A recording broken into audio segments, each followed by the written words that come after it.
Well, good evening, everyone. Welcome to Convention of States, Indiana Live. Let me ask you a question. Do you think we have a big problem with our federal government? Well, if you're like me and you do, please stay tuned this evening because we have a solution as big as the problem.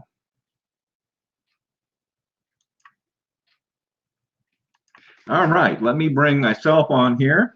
Good evening again, everyone. My name's Dale Parrish.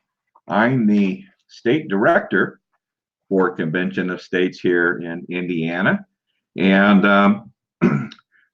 we have a very exciting broadcast for you this evening, where once again, we will have basically two segments to our broadcast. And in our first segment, I'm going to bring in our state liaison, Paul Phillips, to help me out here. And we're going to be interviewing Senator Liz Brown here in Senate District 15 here in the Fort Wayne area. So Senator Brown is a supporter of Convention of States. So, and she's the first legislator that we've had on our broadcast. So we're very excited to have her with us tonight. So Paul and I will be grueling her with some really tough questions, just like we rehearsed, as a matter of fact. But anyway, and then our second segment will be once again I'll go over the basics of Convention of States, give you a little update on how we stand here in the state of Indiana, and then we'll get into the basics of Convention of States. And then we'll close things out. Now, before we get started, I want to once again give you a warning that in the event that you see your screen freeze up or it go blank, just please understand we've had a technical problem, and it has happened in the past. So probably going to happen again sometime. But in the event that that does happen, don't hang around because it's just it takes too long for us to get everything up and running again. So if that happens, just please mark your calendar that you want to join us a week from tonight at 7 p.m. and go about your evening. So I just want to give you that warning ahead of time in case something would happen.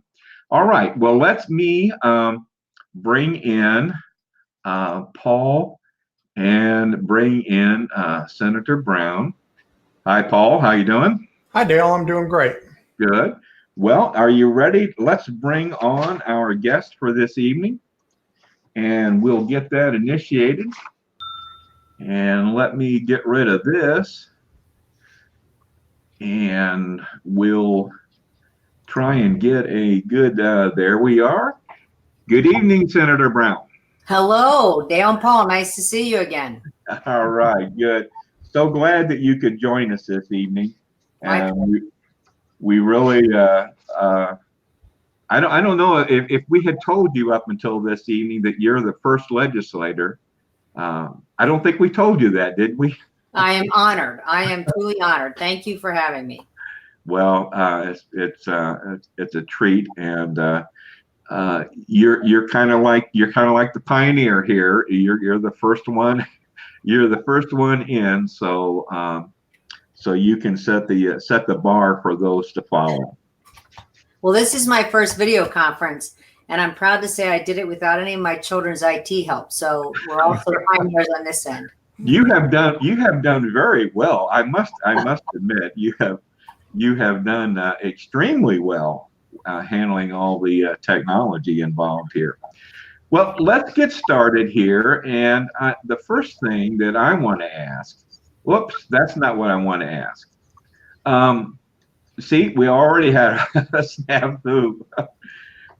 The first thing I want to ask you is where you're from and how did you get started in politics?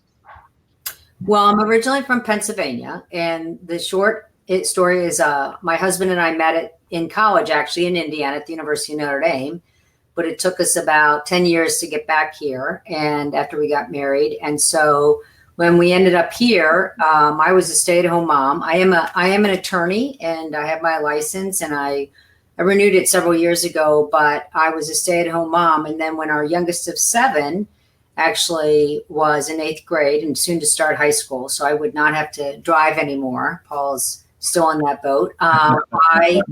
I was looking for something a little more permanent to do, and I noticed there was this Lugar series, which is a series for women, Republican women. And so I joined it thinking I just wanted to get involved in politics somehow. And then I ran for local city council, and that was how it all started. It was just sort of a fluke, actually. No Wow. big plan. Now, you said you're from Pennsylvania. Yes. You're not a Steelers fan, are you? No. Okay. Actually, I grew up a lot closer to Baltimore, so my family were big Colts fans. Oh, okay. Maybe I was destined to be here. Right. Okay. Well, I had mentioned to you that when we interview individuals that are applying to be district captains in our organization, of course, one of the main responsibilities of a district captain is to make contact with his or her legislators, state legislators, and establish a relationship with them so that, if they have any questions about convention of states, they know who to contact. Well, one of my questions is always, I'm talking to an applicant now, do you know who your state legislators are? Who's your state representative and who's your state senator? And I'm sorry to say, most of them don't know. Does that surprise you? No, because you know your local city people, the mayor, city council, because you see them at ribbon cuttings, and that's who you contact if your leaves or garbage, whatever, doesn't get picked up right. And then on the federal level, they're the ones in Washington, hopefully getting something done and maybe raising or cutting our taxes. So you don't see us so much. We're part-time, but I mean, the local news doesn't really carry much information about us until the end of session when the budget's been passed or something like that. So I can understand that. I mean, we don't have offices here, which is a good thing, saves money, but I mean, so you don't quite see that. So I can understand that. Maybe out of sight, out of mind means we're doing a good thing, not causing too much trouble. They do tend to, they generally know the federal officials, but the state legislators, they don't. Of course, when they tell me, well, I don't know who they are, then that leaves the door open for my quick story about how when I first started in Convention of States, I told them, well, I didn't know who mine were either. And come to find out that my state senator happens to live just a few blocks from me. So, and that state senator is you. And of course, you were my first legislator meeting as a district captain. And I know you recall that we talked about that. We met for coffee at a local restaurant. So anyway, I always enjoy telling that story, and they do seem to appreciate that story. So my next question for you would be then, how did you get involved in Convention of States? It was really, Dale, people like you who reached out to me. I mean, when I was running for state senate, there was talk about it. It was sort of finally percolating to the top. People were concerned, frankly, I think, about the federal overreach. When was that, Senator? When were you running? Well, in 11 and 12.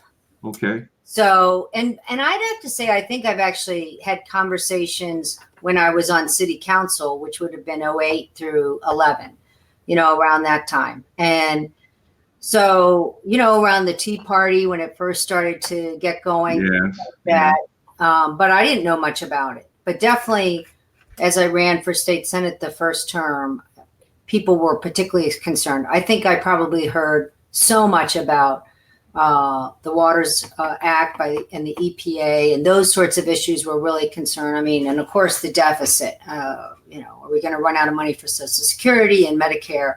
And I think that, at least that's my understanding and appreciation, is why people were becoming particularly concerned and realizing they were going to have to literally take back the government themselves. Yeah. Okay. All right. Good. Okay. Well, I know Paul has a couple questions for you. And so, Paul, why don't you proceed? Sure. Thanks for joining us, Senator. I would be curious, when we do hold the convention, are there any particular amendments that are your favorites or that you'd like to see considered? I am concerned about a balanced budget. We have done the first heavy lift at the state legislature to do that. But I'd have to say, in my short tenure there, we've been pretty fiscally responsible. That's really safeguarding the future. But I think that would be, if that one amendment could get done at a convention of states, that would be huge, because I think we can all see that no one is able to get anything done in Washington right now in terms of shoring up our finances. And that is a huge concern. And so I think we would have to literally put in guardrails so that they couldn't go outside of them. Right. Just so you know, in various surveys that have been done in convention of states, that is the most popular suggested amendment, or the most popular topic that proposed amendment should address, and that is the budgetary problem. I'm sorry, Paul, go ahead. No, that's okay. I was going to mention that the recent balanced budget amendment added to the Indiana Constitution is probably a great model for what we could do at the federal level. In the time that we have left, I wanted to go, putting Convention of States aside, and give you an opportunity to share what might be some of your personal legislative priorities in the session coming up. Well, for me personally, and I've had the privilege of carrying some of the legislation, I have to be honest, I don't lead with it, but pro-life legislation is something I'm always keeping an eye out on. Right now, I would say we're almost in a legal holding pattern, waiting to see what the Supreme Court does. We have a lot of great legislation out there.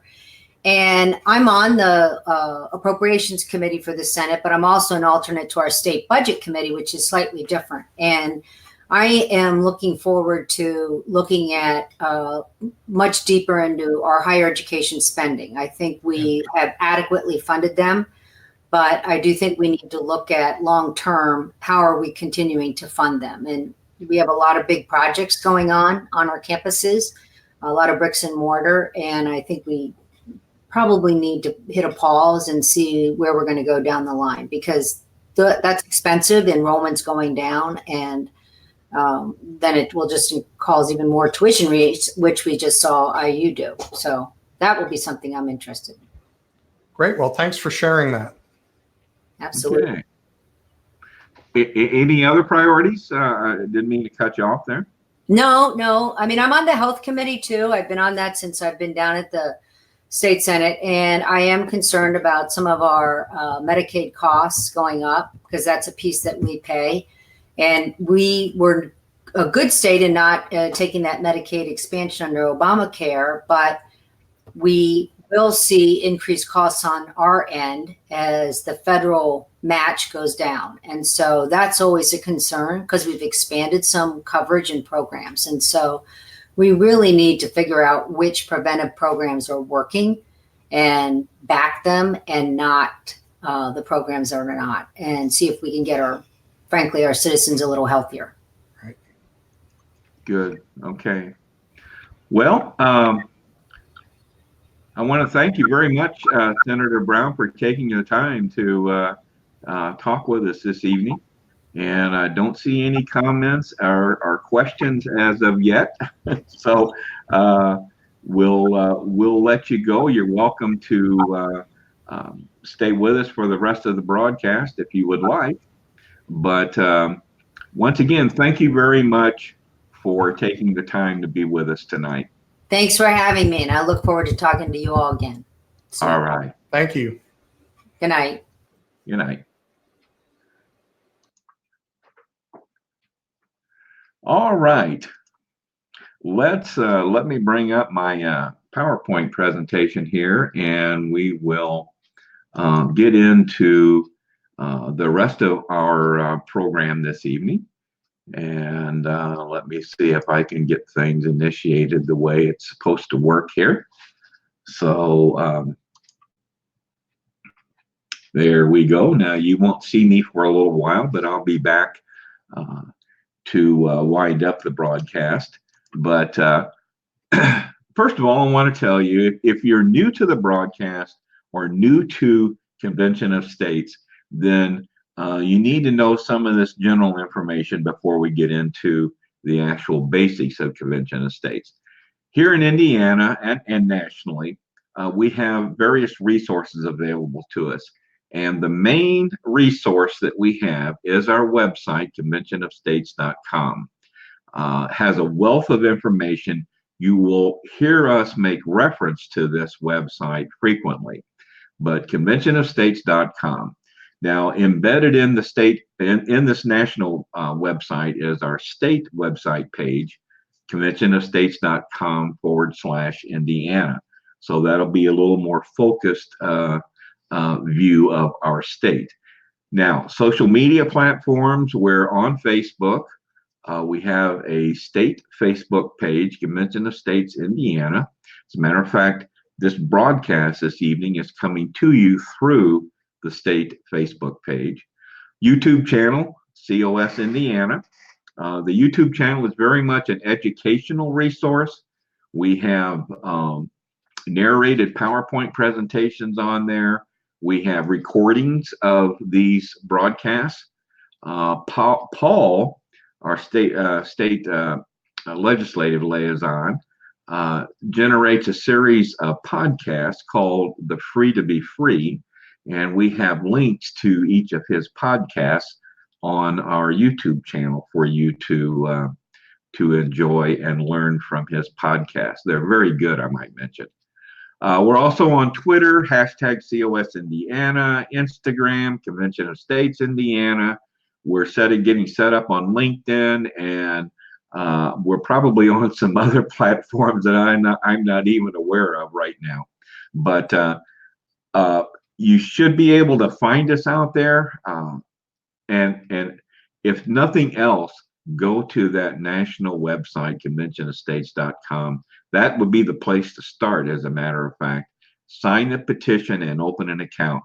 That's where you get started with us. Very quickly, here in 2018, we surpassed 30,000 supporters here in the state of Indiana. And we have been growing very, very rapidly in the state, growing at about a 40% annual growth rate. So we're very pleased with that. And given that growth rate, we have set as our goal in 2019 to exceed 40,000 supporters here in the state. So we're well on track to achieve that, as a matter of fact. Of those supporters, we have about 2,900 individuals that have indicated a willingness to volunteer if called upon. And then we have about 40 individuals in leadership roles here in the state. And I would very much encourage you, if you have any interest in getting more involved in Convention of States here in Indiana, please go to our national website. Here's this website again, conventionofstates.com. Click on the menu selection, Take Action, and scroll down and look at the various volunteer opportunities that we have here in the state. And if anyone is of interest to you, open it up, read more about it. And if you're still interested, go ahead and make application. You're not obligated in any way. But when you do that, then your name comes up on a report that we see every day. And one of us then will be in contact with you to discuss further your interest in that particular position. So we need leadership people. And so I really encourage you, if you have any interest, please go to the website and look at the different positions that we have available. All right, now let's get into what I referred to earlier as the basics of Convention of States. These are the tenets of our movement, and these are the things that everyone in the Convention of States movement learns and believes in. And the three tenets are the problem, the solution, and the plan. We're going to touch on each one just briefly this evening. The problem, well, the problem is basically that our federal government's out of control. Out of control from the standpoint that our elected officials lack the will and the courage to address some very, very basic structural issues in our government.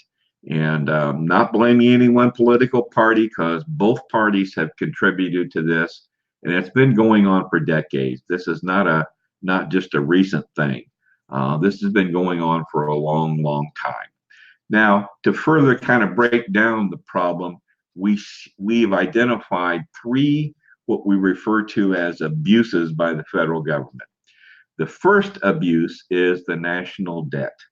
And this is probably the biggest one of the three, but it's certainly an issue that has not been addressed. And if you follow this at all, you know that we're in excess of 22 trillion. I don't know, we may have hit 23 by now.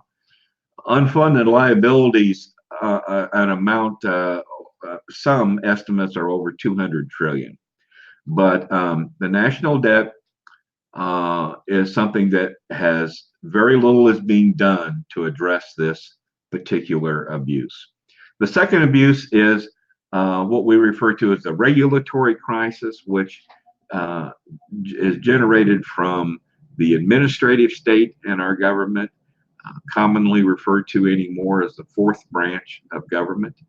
I know the current administration has eliminated a number of regulations, but much, much more needs to be done in this area.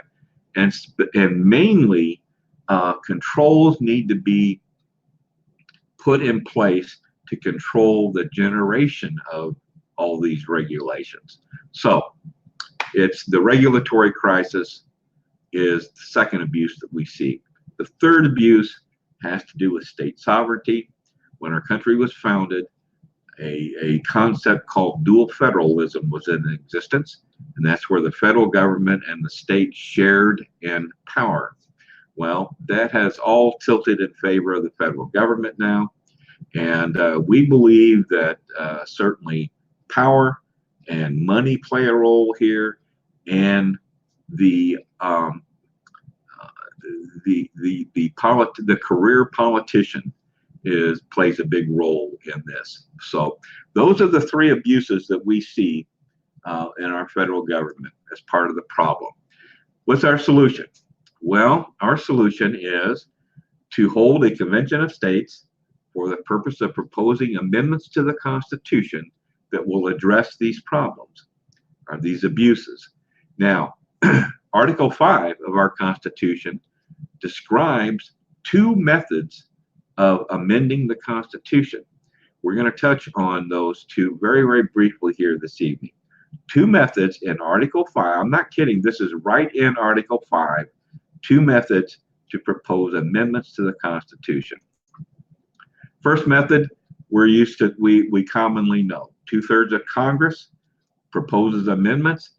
Those have to be then ratified by 3/4 of the state legislatures, which would be 38 states, for any of them to become amendments to the Constitution. They would have to be ratified.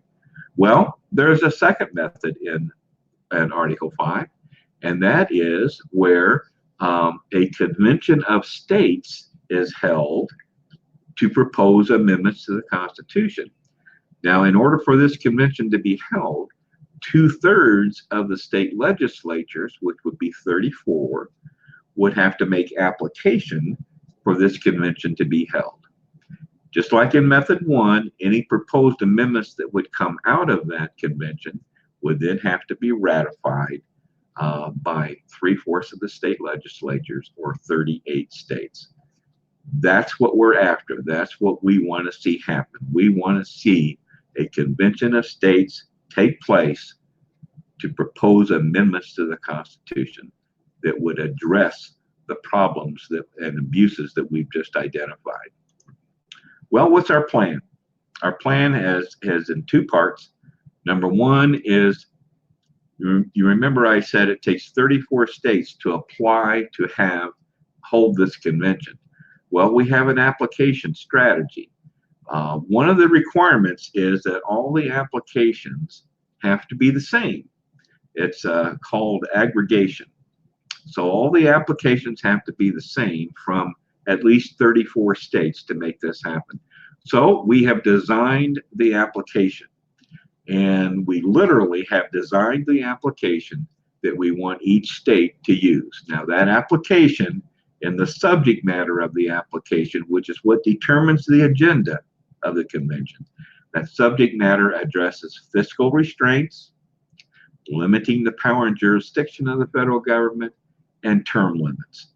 Those three areas in the subject matter of the application would then address the abuses that we've identified. The second part of our plan is mobilizing the grassroots.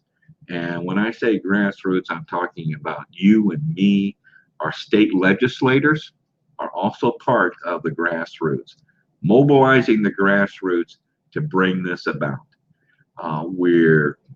We're now in all 50 states. We have a great deal of momentum going. I just mentioned earlier that in Indiana, we're over 30,000 supporters. Nationally, we just went over 3.9 million supporters. So we have good momentum going. We have 15 states that have made application for this convention to be held. We got to get to 34. Indiana is one of the 15, I might mention. We were the 6th state to make application. So we got the momentum going, and we would love to have your involvement in Convention of States here in Indiana. All right, let me get back to the screen, and let me look at closing out here this evening. So I just want to mention our next broadcast will be on 1 week from tonight on June 17th, 7 p.m. And I'm going to be bringing Paul back, Paul Phillips, and Paul and I will be discussing the topic of democracy versus republic. And this ought to be very interesting. Paul has done a podcast that addresses this particular problem, this particular issue, I should say. Do we have a democracy or are we a republic? So Paul and I will be discussing that on our next broadcast on June 17th. So I want to leave you then tonight. Before I do that, I want to just note here that we've got a viewer, Jennifer Spencer. So Jennifer, I want to thank you for tuning in tonight and watching our broadcast. And what I would like to do then is to leave you with a thought that that one of our founders, Mark Meckler, has always said, and I think is very, very appropriate, and that is that our country is actually a fundamental question is facing our country, and that fundamental question is not what should we do. The fundamental question is who decides, and I think that is so very important to understand that we believe we the people being the grassroots, you, me, and our state legislators, we are the ones who should decide. So should have more of a role in making these decisions. So who will decide? We the people. I want to thank you all for joining us tonight once again, and be sure to tune in next Monday evening, 7 p.m. and have a good evening. Good night, everyone.